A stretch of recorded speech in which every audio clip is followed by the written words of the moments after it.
Welcome friends. Today we will discuss one of the important issue which is in current affairs right now. Yes, it is Article 370 and Supreme Court judgment about it. Then comes the next question कि sir exactly article 370 है क्या, इसका इतिहास क्या है, Jammu and Kashmir reorganisation act 2019 क्या है, इसके ऊपर सुप्रीम कोर्ट ने क्या जजमेंट दिया है, and then as usual mains and prelims question with conclusion. Now, first of all, Article 370 क्या है? Now listen carefully. Article 370 Jammu and Kashmir को एक स्पेशल स्टेटस देता है. किसने ड्राफ्ट किया था ये आर्टिकल? ये आर्टिकल गोपाल स्वामी अयंगार ने ड्राफ्ट किया था. ये क्वेश्चन प्रीलिम में आ सकता है. और ये प्रोविजन सबसे इंपॉर्टेंट है कि as a temporary provision constitution में ऐड किया था. प्लीज लिसन केयरफुली, ये टेम्पररी प्रोविजन था. Then comes the next question कि sir as a special status उन्हें क्या दिया गया था? Own constitution, own flag and autonomy over certain matters. मैं रिपीट कर रहा हूं, own constitution, own flag and autonomy over certain matters. अगर इसको इस तरह से देखना है तो सो डोंट थिंक इससे जेएनके को एक स्पेशल स्टेटस मिल गया. इतना ही नहीं, it allows state assembly to make its own constitution. Not only that, separate state of laws for resident and citizenship. Not only this, property rights के लिए भी अलग अलग कानून हो सकते हैं. Citizen from other states can not purchase property, मतलब दूसरे स्टेट के लोग यहाँ प्रॉपर्टी परचेस कर सकते हैं नहीं, ये स्टेट डिसाइड करेगा. इतना ही नहीं, आर्टिकल 360 के अंडर फाइनेंशियल इमरजेंसी भी यहाँ इम्पोज नहीं हो सकती. सो दैट क्लियरली शोज कहीं ना कहीं आर्टिकल 370 से बहुत सारे special provision Jammu and Kashmir को मिले थे. Now comes the next question कि सर फिर 2019 में प्रेजेंट गवर्नमेंट ने Jammu and Kashmir reorganisation act किया. क्या है एग्जैक्टली? Now listen carefully. ये एक्ट 5 एंड 6 अगस्त 2019 को पास किया गया. इसके थ्रू बाइफर्केशन किया गया. किसका? जम्मू एंड कश्मीर स्टेट का into two union territory. Please listen carefully, two union territory. Then comes the next question कि सर यूनियन टेरिटरी क्या होता है? Listen carefully. Union territory are directly administered by centre, मतलब वो सेंटर के डायरेक्टली एडमिनिस्ट्रेशन के under होता है. प्रेसिडेंट खुद या लेफ्टिनेंट गवर्नर के थ्रू उसे एडमिनिस्टर कर सकते हैं. उसे कितना पावर देना चाहिए ये पार्लियामेंट डिसाइड करता है. आई होप यूनियन टेरिटरी के बारे में क्लियर हुआ है आपको. Article 238 and others. तो कितने दो यूनियन टेरिटरी क्लियर किया आपने? दो. One is Jammu and Kashmir and second is Ladakh. That comes the next question कि सर इन्होंने इतने फटाफट कैसे क्रिएट किया और एग्जैक्टली क्या? ये है जम्मू एंड कश्मीर और ये है लद्दाख, जो दो टेरिटरी यूनियन टेरिटरी क्रिएट किए गए. Then comes the next question कि सर कैसे किया इन्होंने? Now listen carefully. कैसे किया वो देखते हैं. इसके लिए 3-4 आर्टिकल है जो आपको पता होने जरूरी है. पहला है 356 which talks about president rule in state, जिसे राष्ट्रपति राजवट कहते हैं. कब होता है? When a state cannot be run as per the provisions of constitution, मतलब स्टेट अगर कॉन्स्टिट्यूशन के प्रोविजन से नहीं रन हो रहा है तो president on report of governor और otherwise can declare president rule in state. ये हो गया 356.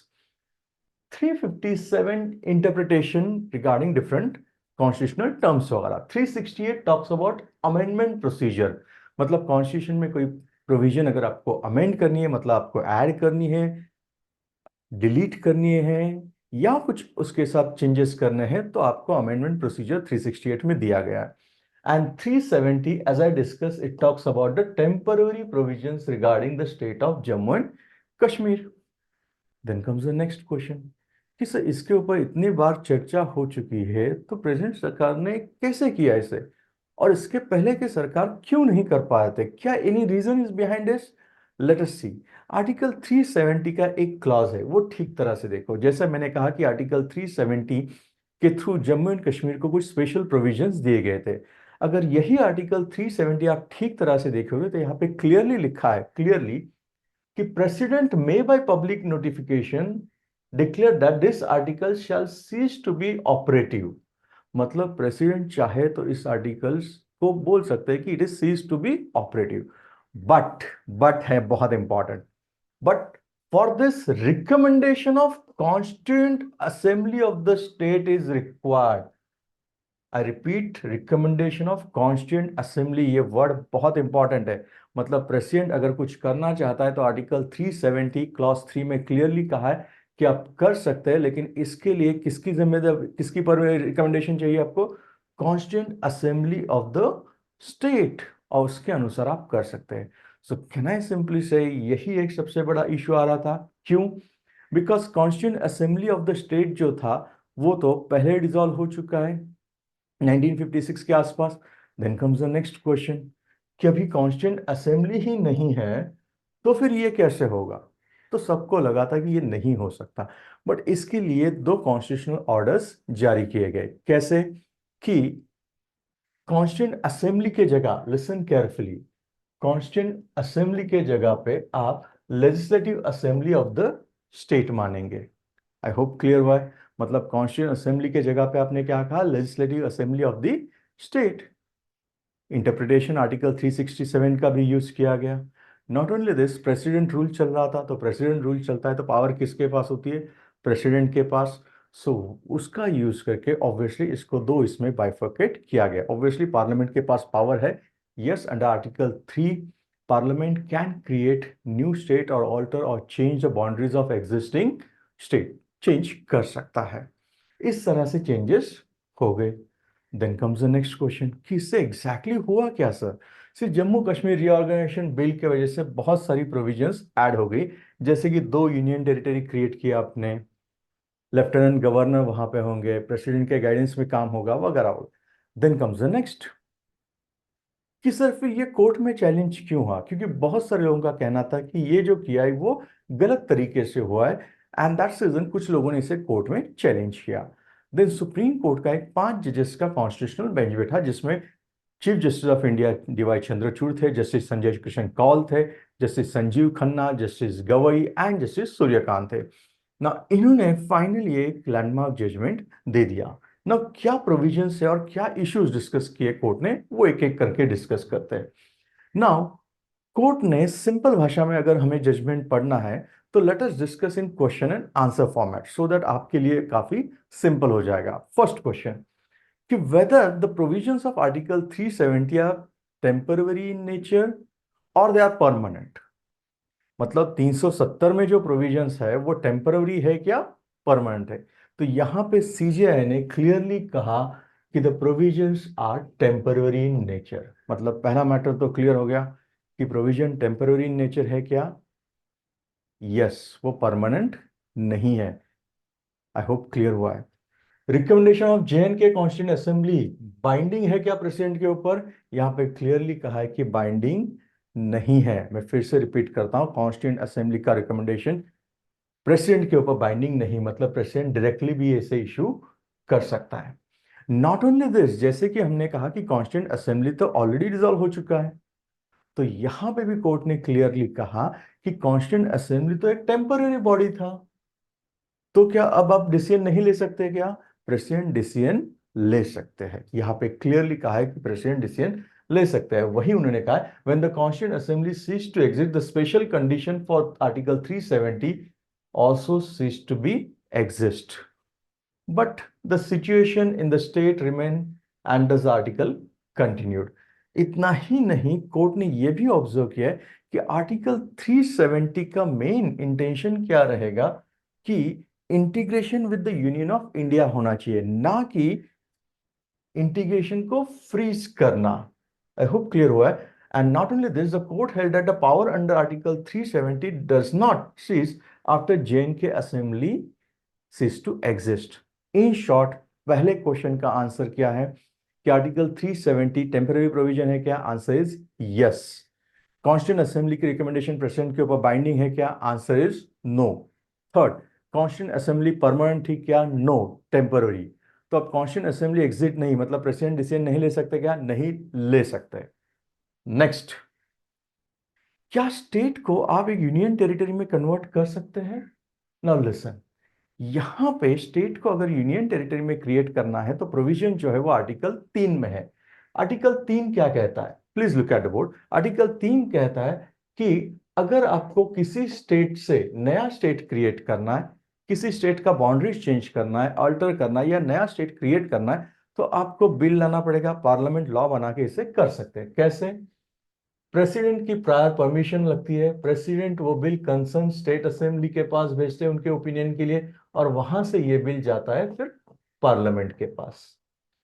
मैंने रिपीट किया, पहले प्रेसिडेंट स्टेट असेंबली को बिल भेजता है जिस स्टेट में आपको चेंजेस करने हैं। स्टेट असेंबली उसके ऊपर विचार करके अपने ओपिनियन देते हैं जो पार्लियामेंट के ऊपर बाइंडिंग नहीं होते। Please listen carefully, recommendations of state assembly are not binding on parliament, and parliament may और may not accept recommendation of parliament. एक लॉ बना के स्टेट क्रिएट कर सकता है। तो स्टेट को एक यूनियन टेरिटरी में आप कन्वर्ट कर सकते हैं क्या? तो यहां पे इन्होंने क्लियरली कहा है कि रिकॉग्निशन ऑफ लद्दाख जो है वो तो वैलिड है। रिकॉग्निशन ऑफ लद्दाख जो है वो तो वैलिड है, उसमें कोई इश्यू नहीं है। Then comes the next question कि साहब आपने तो कहा दो यूनियन टेरिटरी क्रिएट किए थे, मतलब क्या एक स्टेट को क्या आप दो इसमें डिवाइड करके दो नए यूनियन टेरिटरी क्रिएट कर सकते हैं क्या? मतलब स्टेट का अपना एग्जिस्टेंस ही चला गया, ऐसा हो सकता है क्या? सुप्रीम कोर्ट ने कहा कि ये पार्लियामेंट, ये क्वेश्चन उन्होंने ओपन रखा है, whether the state can be converted into union territory, मतलब आने वाले केसेस में इसमें ऊपर जजमेंट आ सकता है। देन कम्स द नेक्स्ट, क्या स्टेट का एक हिस्सा यूटी में कन्वर्ट किया जा सकता है क्या? Answer is yes. Article 3 allowed the portion of state to be union territory. तो जम्मू एंड कश्मीर में से लद्दाख जो है यूनियन टेरिटरी किया, उसमें कुछ गलत नहीं है। एंड जम्मू के लिए भी उन्होंने कहा है कि जल्द से जल्द इलेक्शंस होने चाहिए, बिकॉज स्टेटस जो जम्मू एंड कश्मीर को दिया था इट्स अ टेम्पररी, और इलेक्शंस के लिए उन्होंने डेट दिया है कि सितंबर 30 2024 से पहले इलेक्शन होना चाहिए। इसका सिंपल मतलब, सेकंड क्वेश्चन फिर से रिपीट करता हूं, क्या स्टेट यूनियन टेरिटरी में कन्वर्ट किया जा सकता है? इसके लिए दो तीन प्रोविजंस याद रखनी। एक, आर्टिकल 3 के तहत आप नया स्टेट क्रिएट कर सकते हैं या बाउंड्रीज चेंजेस कर सकते हैं। स्टेट का कोई भाग का यूनियन टेरिटरी कर सकते हैं क्या, जैसे Ladakh? Yes. But Jammu and Kashmir के बारे में कोर्ट ने कहा है कि सरकार ने उन्हें प्रॉमिस दिया है कि सरकार ने कहा इलेक्शंस होंगे, that itself means union territory का स्टेटस क्या है, टेम्पररी है। इसलिए स्टेट को पूरा यूनियन टेरिटरी में पार्लियामेंट कन्वर्ट कर सकता है क्या, ये ओपन रखा है मैटर। क्यों? बिकॉज यहां पे स्टेट का रिकमेंडेशन नहीं लिया था ना, यू में से किसे कैसे। जम्मू एंड कश्मीर में तो प्रेसिडेंट रूल चल रहा था, दैट इटसेल्फ मींस असेंबली नहीं। अगर स्टेट की गवर्नमेंट ही नहीं तो आप रिकमेंडेशन कैसे लेंगे? नो डाउट स्टेट का रिकमेंडेशन पार्लियामेंट के ऊपर बाइंडिंग नहीं होता, बट कॉन्स्टिट्यूशन में ये क्लियरली लिखा है कि स्टेट का रिकमेंडेशन लेना चाहिए, बाइंडिंग नहीं वो अलग बात है। देन कम्स द नेक्स्ट, क्या यूनियन गवर्नमेंट प्रेसिडेंट रूल के अंडर जो भी डिसीजन लेता है वो हर डिसीजन चैलेंज किया जा सकता है? यहां पे कोर्ट ने क्लियरली कहा कि भाई ये तो नहीं हो सकता, बिकॉज अगर इस तरह से आप प्रेसिडेंट रूल के डिसीजन चैलेंज करने लगोगे तो वो स्टेट गवर्नमेंट चल ही नहीं रहेगा, it would be at a stand still, chaos हो जाएगा, कोई स्टेट चल ही नहीं सकेगा। सो ये तो ठीक नहीं है, नो डाउट। बट प्रेसिडेंट जो भी डिसीजन लेता है उस डिसीजंस का जुडिशियल रिव्यू हो सकता है क्या? तो कोर्ट ने क्लियरली कहा यस, जुडिशियल रिव्यू हो सकता है। इतना ही नहीं, 356 के अंडर जो पावर्स है पार्लियामेंट को, is it restricted only for law making? तो यहां पे कहा है नहीं, उसको उसके ज्यादा भी पावर्स है। मैं रिपीट करता हूं फिर से तीसरा क्वेश्चन, क्या प्रेसिडेंट रूल के अंडर लिए हुए डिसीजन चैलेंज कर सकते हैं क्या? तो कोर्ट ने कहा कि हर एक डिसीजन तो आप चैलेंज नहीं कर सकते, because if you are trying to challenge each and every decision तो कोई गवर्नमेंट वर्क होगा ही नहीं। नो डाउट प्रेसिडेंट ने लिए हुए डिसीजन का जुडिशियल रिव्यू हो सकता है क्या? यस। पावर रिस्ट्रिक्टेड है क्या? नहीं, पार्लियामेंट पार्लियामेंट पावर एक्स्ट्रा भी यूज कर सकता है, लेकिन स्कोप क्या होगा, that depend on the circumstances ना, मतलब किस तरह से आप यूज कर रहे हैं, कौन सी परिस्थिति है, इसके ऊपर वो डिपेंड होगा। देन कम्स द नेक्स्ट, कि जम्मू एंड कश्मीर को सोवेर्निटी थी क्या? यहां पे क्लियरली सोवेर्निटी मतलब independent externally and supreme internally, it's a characteristic of state. तो सुप्रीम कोर्ट ने यहां पे क्लियरली कहा है कि the moment Jammu and Kashmir के महाराजा ने कॉन्स्टिट्यूशन ऑफ भारत सरकार के साथ इंटीग्रेशन ऑफ स्टेट्स एक्सेप्ट किया, कॉन्स्टिट्यूशन ऑफ इंडिया एक्सेप्ट किया, वही कॉन्स्टिट्यूशन ऑफ इंडिया सुपरसीड कर रहा है। मतलब क्या? सोवेर्निटी नहीं है। इसके लिए सीजीआई ने यह भी कहा है कि there is a clear absence of the word sovereignty in the constitution of Jammu and Kashmir. मतलब जम्मू एंड कश्मीर के कॉन्स्टिट्यूशन में भी सोवेर्निटी वर्ड क्लियरली नहीं कहा गया। ये क्वेश्चन प्रीलिम्स या मेंस में आ सकता है। Not only this, all state in the country have legislative and executive powers but different degrees. मतलब क्या, भारत में अलग अलग स्टेट्स है, अलग अलग स्टेट्स को अलग अलग पावर्स है। Under article 371 A to J we see different states में have different extra powers or some special powers, but that is asymmetrical federalism. Asymmetrical federalism does not mean sovereignty, please. अलग अलग states को कुछ कारणों के वजह से स्पेशल पावर दिए जा सकते हैं, दैट डज नॉट मीन वो सोवेरिनिटी है। Not only this, the moment we talk about Article 1 and 370, it is clear that Jammu and Kashmir is an integral part of India. I hope ये question भी clear हुआ है। मतलब क्या, क्या कश्मीर को सोवेरिनिटी है क्या? द मोमेंट उसने इंडिया को ज्वाइन किया था सोवेरिनिटी नहीं है, क्लियर कहा गया है। कॉन्स्टिट्यूशन ऑफ इंडिया सुपरसीड करता है। Not only this, Jammu and Kashmir के खुद के कॉन्स्टिट्यूशन में भी सोवेरिनिटी वर्ड क्लियरली नहीं है। आर्टिकल 1 एंड 370 तो क्लियरली दिखाता है that it is a integral part of India. So asymmetrical federalism का मतलब ये नहीं है कि सोवेरिनिटी। नेक्स्ट,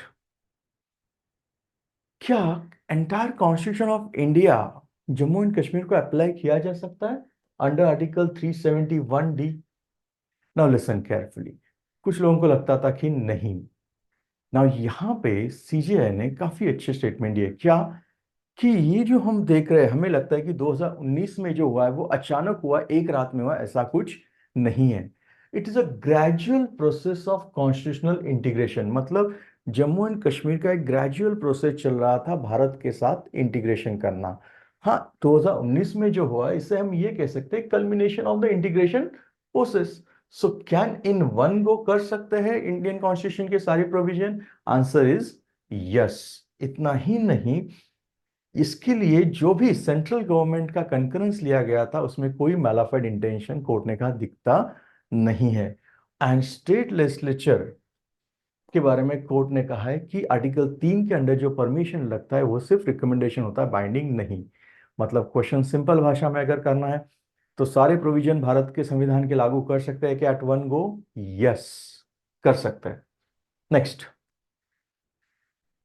जस्टिस कौल ने यहाँ पे कहा constitution of a truth of reconciliation commission. मतलब क्या, यहाँ पे जैसे साउथ अफ्रीका में आफ्टर अपारहेड जो भी ह्यूमन राइट्स वायलेशन हुए थे उसके लिए स्टेट या नॉन स्टेट एक्टर्स उसके लिए जो प्रोविजंस किए गए थे, वैसे ही हमारे यहाँ पे भी एक कोई कमीशन हो सकता है क्या, कि जो कमीशन एक प्लेटफॉर्म ऑफर करेगा for dialogue not for criminal court. मतलब जो भी ह्यूमन राइट्स वायलेशन हुए उसके बारे में चर्चा वगैरह होना जरूरी है।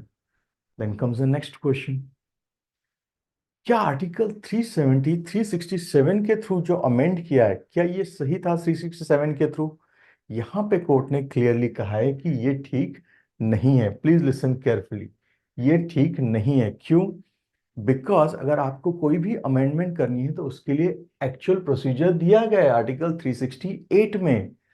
367 जो है it is just an interpretation.